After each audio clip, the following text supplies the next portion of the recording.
Kathy Williams. This past weekend I was down at the local farmers market in Oshkosh, Wisconsin, who my girlfriend Michelle runs. And I was walking down the street and I was looking at all these really fresh fruits and vegetables that the local vendors are selling. So I decided to buy a 25-pound case of tomatoes, bought some cilantro, some jalapeno peppers, and some garlic, and some fresh onions. So let's get started making some salsa.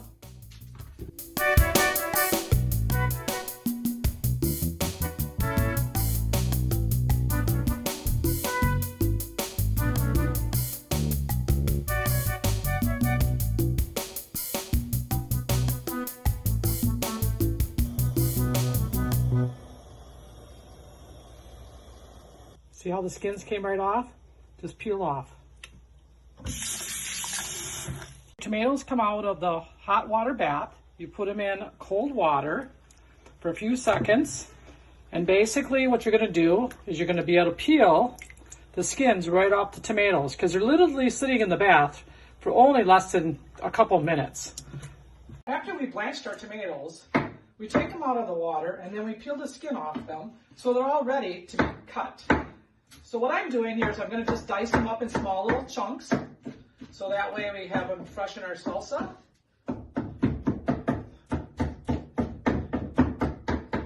Then I scoop them into my bowl here, and we have fresh diced tomatoes. As you can see, 25 pounds of tomato gave me 2 full gallons, 2 full bowls of chopped tomatoes for our salsa. Make sure you always wash and sanitize your jars before you do any kind of canning. I always put mine in the dishwasher so they're washed and sanitized and they're ready to go. I also have some green peppers, yellow peppers, and orange peppers. And since we're doing about 25 pounds, I thought I'd do about 6 green peppers, 1 orange pepper, and 1 yellow pepper. Next, we're gonna clean up our jalapenos. We're gonna cut them open. There's some seeds in it, so you wanna make sure you take all your seeds out. Make sure you wear gloves because it's really important. You don't wanna rub your eyes. It gets in there and it burns a lot. So we're using 12 jalapeno peppers with the 25 pounds of the tomatoes that's already diced and ready to go. We're also gonna be using 6 large onions. We're gonna cut these up small, and then we're gonna throw them in the food processor here. And then we're gonna chop those up, and then we're gonna add it into our big, huge pot, and we're gonna start adding all our ingredients. Now we're gonna take our freshly cut up jalapenos and put those in the food processor.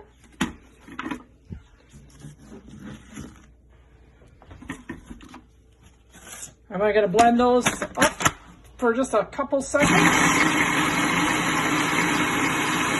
Not real long. And then we're going to add it to our ingredients in the big pot. Now we're going to add our onions.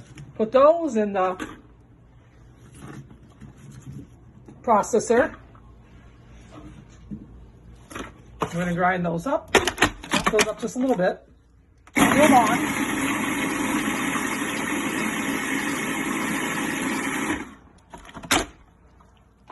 Perfect. Now we're going to add that to the pot. We're also going to cut up our garlic. I have about 4 big, huge cloves here, fresh garlic from the local farmer's market. If you haven't been to a farmer's market, I would highly encourage you to go. If nothing else, just go out down there and try the local egg rolls, buy yourself some flowers. Just a nice way to get away and get some fresh air. We're now going to take our cilantro and we're going to chop that up. You don't have to have it really, really fine, but I like to cut it kind of like very 1/4 inch pieces. It's nice. It's going to cook down anyway, so you're going to put it in your pot. I usually take some of the stems off, so that way it's a little bit not so, just some of the really big stems when I get my cilantro. When that's done, we're going to add that to our pot. Because all this stuff is going to be cooked now. We're now going to add the tomatoes to the pot. One. We have another one. Since we're making the salsa.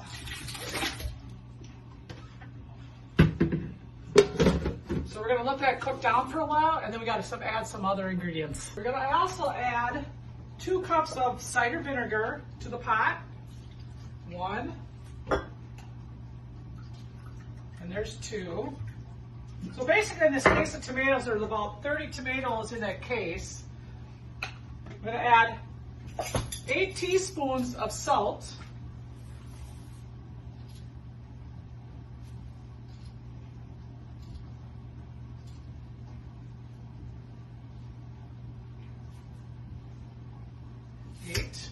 And I'm going to add 2 teaspoons of the black pepper. And then I'm going to also add a half a cup of sugar and 2 cans of tomato paste. It doesn't matter what the brand is. 2 cans of the 18 ounces of tomato paste.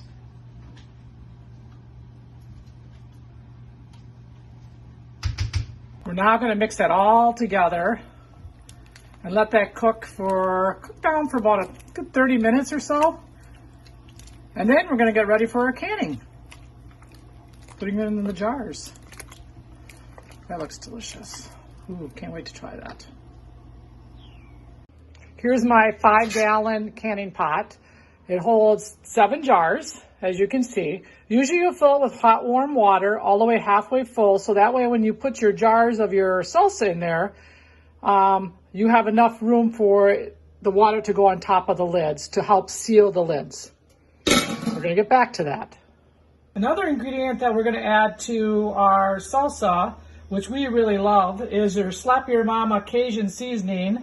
It's basically a white pepper, but it has a little seasoning, a little pizzazz to it, gives you a little kick in your salsa. So if you want a little bit more of a medium heat, you add a little bit of this. If you want a little more hotter heat, I would add like 4 teaspoons. In this case, I'm just going to put in 2 teaspoons. Now that our salsa is all done, we're going to put them in the jars, and then we're going to put some covers on them. And then we're going to put them in our hot bath and get them ready to seal the lids. So right now I have these quart-sized ones. I love the large mouth lids. For the sheer fact it's easier to put your hand in it when you're washing them. As you can see, we have our salsa been done. We cooked it for well over an hour. And now we're ready to do the next phase. So what I did is I took my cup here, filled up all of these jars. Some of them are quarts and some of them are pints. So for the quart size, I'm going to put a half a teaspoon of salt on each one. So you're going to fill them up about almost to the rim here. You're going to make sure that you take a wet towel and go around the edges so you have a smooth seal. This is my salt, so I'm going to put a half a teaspoon of salt in all of the larger ones, these quart-sized ones. And then I'm going to put, get a little bit more salt.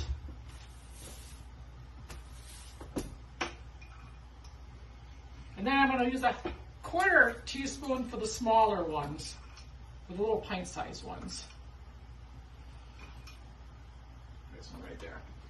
And then what we're going to do is we're going to seal these like this, put a cover on it, put a ring on it. You're going to tighten them down so they're pretty snug. They don't have to be really, really tight, but they need to be snug. So you're going to go like this. And then what we're going to do is we're going to go over here where I already started a batch. And right now I have some pints in here. And we're going to put them in our hot bath here. And that's got to cook down for like 40 to 45 minutes. So while we got the first one going on, I'm going to seal these up. These jars are all clean, washed, sanitized, and ready to be sealed. We'll get back to you in a few minutes. In our jars, and we put them in the hot boiling water. And what we're going to do is we're going to set it down in the water, like so. We want to make sure that the water is over the covers. And then what we're going to do is you're going to put your cover on here. And we're gonna let those steam in there for about 40 minutes. And when they're done, we're gonna pull them out, put them on the counter, and as they seal, you'll hear a popping of the lids. Well, we're at the last phase of our salsa making. We have the last 7 jars in the canning pot. We ended up having 8 jars, quart-sized jars of the salsa, and we ended up with 12 pint-sized jars of salsa. It's all at about a medium heat, and we're all ready to go. We're just waiting for the last batch to get done. All these seals that have been done, they're already popping. This set's gonna go in pretty soon for 40-45 minutes. That's about the last of our batch. So in the meantime, enjoy your fall weather. I'm gonna enjoy some salsa. Let's go fishing.